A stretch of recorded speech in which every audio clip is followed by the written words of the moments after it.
Hello guys, welcome to an exciting episode of Your Meet. Today I'm speaking with an African American who returned to Ghana way before the year of return. So stick and stay, but before that make sure you hit the subscribe button and stay tuned. Alright, welcome back. So with me is Rashad McCrorey. Welcome. Madassi, thank you for having me. How long have you been here for? I've been visiting Ghana since 2015. I've been living in Ghana since February 2020. 2020. Yeah. And have you gotten a Ghanaian name yet? Yes. Kofi Mensa Akoko-Jufo. Interesting one. So, when I look at your profile online, it says American entrepreneur in Elmina. Yeah. At what point did this become sort of who you are? Well, I kind of moved to Ghana by accident, by coincidence.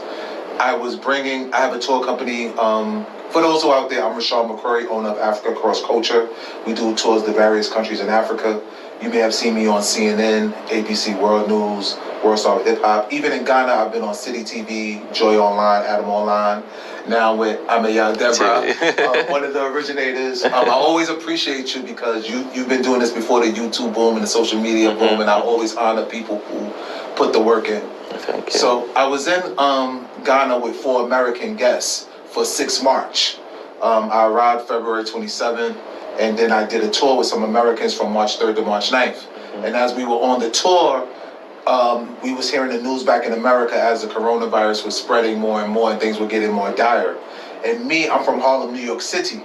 New York City was kind of like ground zero in America for coronavirus. I have asthma. So it was more like, wow, all these different things are going on. It's scary. Donald Trump was our president during the time. Not a fan of this president either, but Donald Trump was the president during the time, and he made an announcement, level 4 travel warning for all Americans abroad, come home immediately or risk staying abroad indefinitely. And thank God for me that not only did I make good connections in Ghana throughout my years of staying here, I made good connections. I've been doing sound business, earning people trust and respect. As much as humanly possible. We're all human. And my father passed away in 2019. I prayed to him. He was the one who introduced me to African spirituality when I was 5. He told me to go back and visit Mother Africa. He told me about the kings and queens of Africa. I prayed to him. I called my mother, told her I was thinking about staying. And then I called all my friends out here, and then we all discussed things, and we said, Rashad, you can do it. And that's when I decided that I wasn't going back to the United States. Did I think I would be here 16, 17 months later at the time? No. But Ghana's been so good to me. Ghana's been such a blessing to me, and I've been becoming a better person, stronger person, that I'm definitely happy to be here. But how smooth has this transition been for somebody who was just operating a tour, coming in, now making a decision to stay? What was some of the initial challenges you had to go through to now make that transition? Well, it was a lot of tough decisions, such as I do have family back home, but sometimes as being a man, we have to venture out and do, a man's got to do what a man's got to do sometimes. I am a tour operator throughout several countries in Africa, so tourism obviously was shutting down. How was I going to make money? How was I going to adjust? When I was looking at prices to go back to America, because I brought a one-way ticket to Ghana.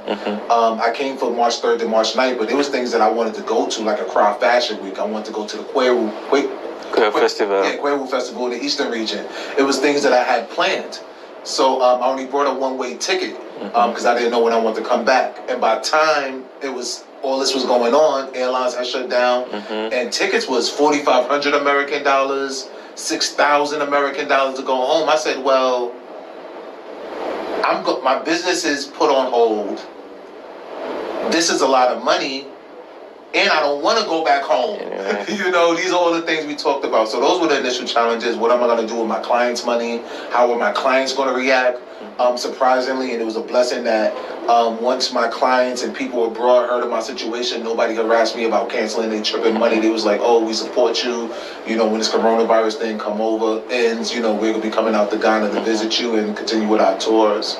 So most of the initial fears and worries was more based on finances, how I was going to run my business, where I was going to stay, where I was going to live.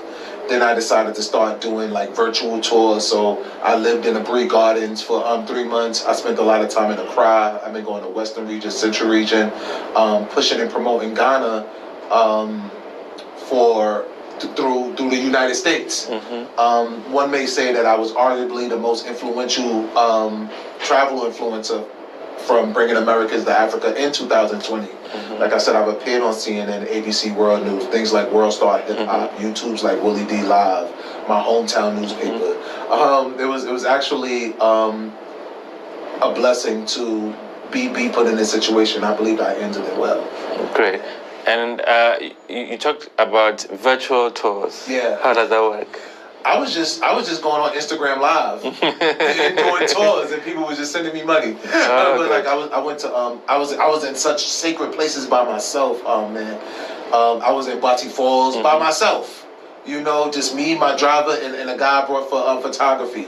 I lived in the Bree Gardens for 3 months by myself. Umbrella Rock. I came up to the slave dungeons. One of my great friends, Alex, in the Central region, he works for Elmina Dungeon.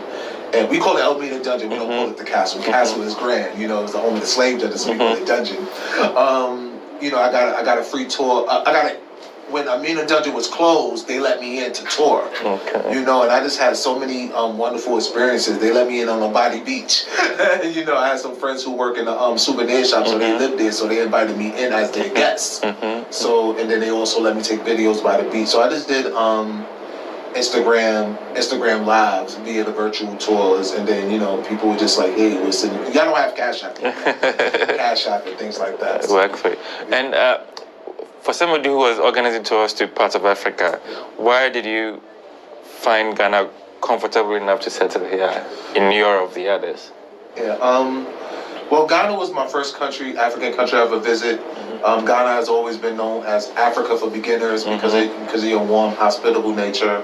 Y'all have always been, with Rada Wadobe, always been welcoming Black Americans and other diasporans back to the continent. My first trip to Africa was supposed to be Cameroon.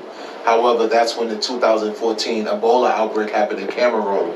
And I was in school at the time, and the school wanted to cancel the trip. And then me and some other students advocated. We said, well, let's try Ghana. Ghana's safe, Ghana's warm. Ghana has no cases of Ebola during that time. Then we had to sign a whole bunch of waivers, and they allowed us to visit Ghana. And my first trip to Ghana was January 2015. And it's just been a wonderful experience. One thing that I appreciate about living in Ghana is that being Black in America, we have to deal with things called redlining, meaning we can't get loans from the banks or proper housing prices or housing appraisals. We deal with mass incarceration. We deal with police brutality, as you've seen with George Floyd and Eric Garner in the past. Environmental injustices. They build our homes and our projects and our housing places in the dirtiest parts of the city. Education reform. But here in Ghana, I just wake up and I'm just a man. You know, everybody looks like me. I always admire how in America, I'm from Harlem. When we eat, the most prominent place we eat is places like the Chinese food restaurant. You know, when we go to the corner stores, you know, Arabics own the corner stores, Indians own the 99-cent stores, Europeans own the supermarkets, Latinos have all the jobs because they're bilingual, and there's a lot of Latinos in America. But here, when I'm in Africa, and specifically Ghana, you know, it's all Black billboards, you know, Black actors, Black models, Black influencers. When I look on the television, Black news anchors, Black politicians. When I'm listening to the radio, I know they're Black people that I'm listening to. I watch the closing credits, I see all the African names. So being a Black American and having that experience is like, wow, this is what it's like when we're actually in control. I always stay out of politics in other people's countries. So I know Ghanaians may say, well, we have this issue, we have that issue. But right now, I'm just soaking it up, just being a man. I wake up every day and it's just man, woman. That's it. I'm not Black in America dealing with institutionalized racism and, you know, systematic oppression. Great. So since you've been in Ghana, what have you been doing for yourself in terms of business and other projects that you're carrying through? I've been, you know, I'm actually registered to do business in Ghana, and my NGO was just registered 2 months ago. So the Rashad McCrorey Foundation, where we help Ghanaians in land development, education, and health services. We keep it broad because I know I've gotten one is about bureaucracies and politics and things like that. So as I continue to work with people, we need things to be as flexible as possible. But the first project that I actually signed off on is a karate school. I'm a black belt in karate. My whole family is a karate family. People don't touch them. So my first project, I'm actually opening a karate school out in the Central region, a Kokojufo Karate, after my Ghanaian name, a Kokojufo Brave Strong Karate. Good. So to help children establish discipline, strength, courage, and just to be able to be bold, because just around the world in this world where closed mouths don't get fed. Confidence is always a key ingredient in success. I want to teach the people around me, especially the young people, to grow up with confidence and strength. I want to bring opportunities and investment opportunities to entrepreneurs, to influencers. I'm working now with Trident Water Company to bring to have some water products brought here to the States. Brought from the States here to Ghana to deal with certain water crises and maybe even partner up with other water businesses here. We have some sports athletic programs, altitude training. I was at Ghana versus Cote d'Ivoire just this past Saturday. So we play basketball and we play American football. We don't really play soccer. We don't play football like that. I was like, hey, why the Cote d'Ivoire players are so much bigger, stronger, and faster than the Ghana players? And then when the second half came around, I was like, why is Cote d'Ivoire so tired? Ghana still got their strength playing that good defense. And I was telling my friend about that, and we had already started talking about the altitude training. So it's about just training in high altitude weather. And then that helps your endurance and that helps your stamina. So maybe bringing that to some of the national teams and helping them train to bring more. Quick story, I was actually in Ghana when Ghana lost to Cote d'Ivoire in 2015, the Africa Cup. That was during my first trip to Ghana. So to find out that they never met again until this past Sunday, I thought that was pretty cool. I was like, maybe I'm spiritually on to something. And some tennis programs. Because, I'm an athlete. I like sports and things like that. But in Ghana has been so good to me. I really wanted to make a focus on giving back. I really want to make sure that while I'm here, I feel like if I don't give back on a major level, the universe will punish me somehow. So I really want to give back and change lives here. As somebody in Ghana connecting the dots, what do you make of the year of return, and of the success of that, what do you think needs to be done for more collaboration between the diaspora and people here? Because you are here, you're on the ground, you're doing things, you're looking at investment opportunities. So what needs to be done a lot more to better that relationship? For the common, I'll give an answer for the common person, and then I'll give an answer what I feel influencers should work with also. For the common person, work on critical thinking skills and actually understand that when you meet a diasporan, when you meet a Black American and you pitch an idea to that person, be really prepared to do what you say you're going to do. It's a lot of times over my years from my personal stories and diasporan stories where Ghanaians come to us with great ideas, and then when we give them the money, they spend the money on something totally different. Or they talk a good game, but then when it's actually time to execute, they can't execute. Or they take in so much money off the top, and they keep asking people to keep pouring money in. Whereas this is generational wealth Black Americans are bringing to your family. So I understand if somebody may give you 2,500 Ghana, 3,000 Ghana, 5,000 Ghana, you may just think that, I got 5,000 Ghana out of this person I want. No, you might actually be in position where you might actually get 50,000, 500,000, 2 million new current currency, from the Black American if you do what you're supposed to do. And I think sometimes that once people, one time I got scammed out of some money, and I saw when I pulled out the money to give to him after all the conversations we had, I saw him lick his lips, and I was just like, but I gave it to him anyway, and then. Where's the money? I'm not going to go there. So just be prepared. If you know an American, whether you meet them online, whether you met them here in Ghana, you know them in person, understand that they're giving you an opportunity. They have as much anxiety as you have because they're nervous if they hear the stories about people getting scammed. You know, I have stories. You know, because I'm an opportunist. You know, a lot of us entrepreneurs, we fail a lot. You know, for influencers. When you reach out to other influencers or people who are bigger than you, find out what you can really barter, whether it's social status, experience, because a lot of times American influencers, even myself to a certain degree, even though the way I used to be, they're looking at only money. And when you're dealing with American currency, the Ghana currency, you can't really give them that money. So try to leverage your social status in Ghana. What can you offer them outside of just cash? Because I don't think for a lot of people the cash is there. So maybe you can help them get into exclusive events, show them the scenes in Ghana, get them in real investment opportunities with the people who do have wealth.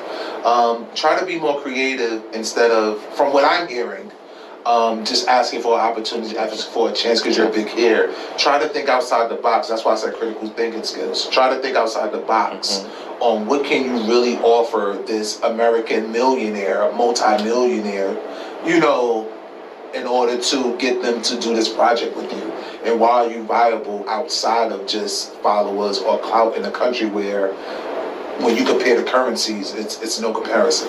Fantastic. And before we wrap up, you let the people know how they can find you across social media, YouTube, etc. And also, let's wrap up with what people should expect from you. Again, my name is Rashad McCrorey. You can find me on Instagram, Rashad_McCrorey. I'm Instagram verified, so you can just know it's me through the blue check mark. I would say go to hashtag 2Black 2 Strong. I post there a lot. TOO Black, TOO Strong. That's the hashtag you can use to kind of follow me, and it's Rashad_McCrorey. I'm sure you have it in the description or something. You can find me on YouTube /2Black 2 Strong 123. TOO Black, TOO Strong 123. Let me say it slow. I'm used to saying it fast. No, we're gonna write it so it's be cool. Okay, great. My YouTube is based for Black Americans who want to visit Ghana, but I do also give a lot of raw information for Ghanaians too. One of the things that people honor about me, I tell the good and the bad. I keep it real. So for Ghanaians who want to listen to my page, you'll get my authentic feelings, and you may be able to listen to my channel as a tool to help improve your relationship with Black Americans. And if I get enough Ghanaian followers, I'll start giving Ghanaians more content in order to have strong, sound relationships with Black Americans and other diasporans when they come to the country. Fantastic. It's been amazing speaking with you. I mean, we've been going back and forth online.